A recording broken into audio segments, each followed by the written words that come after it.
Success and failure are not giant events. They don't just show up. You don't just suddenly become successful or suddenly have this cataclysmic event that makes you fail. It may look that way, but failure comes from all the little things. It's failure to make the call. It's failure to check the books. It's failure to say, I'm sorry. It's failure to push yourself to do things physically that you don't want to do. And all those little failures day after day come together until one day some cataclysmic event happens and you blame that. That event happened because you missed all the little stuff. Do you agree with me? And success, by the way, is not some overnight event. It's all these little things.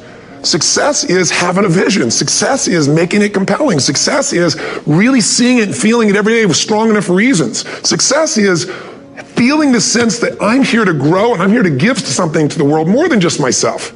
All the little stuff. That's where success comes from. In business, it comes from delivering more than anybody could imagine. All those little things add up. People go, wow, that's who I want to do business with. It's true in any area of your life.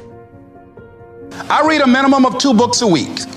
The average American reads only 1 book a year.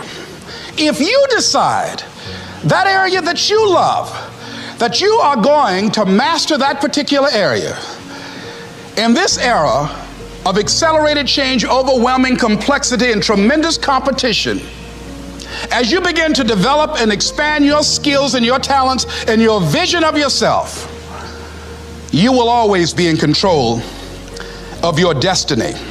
And that's why you are here. There's a voice in you that has said, I can do this. I know others have failed. I can do this. I know others have said that I can't do it. I've had setbacks in life. How many of you had some failures? Raise your hands, please.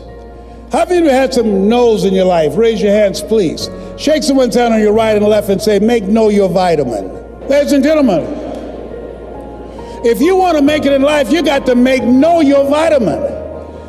You've got to know every no brings you a step closer to a yes. Anybody can stop because someone said no. But there's something in you, in your heart of hearts, that's saying, I'm not a quitter. There's something in you that says, I've got the will to do it. There's something in you that says, I'm going to find a way.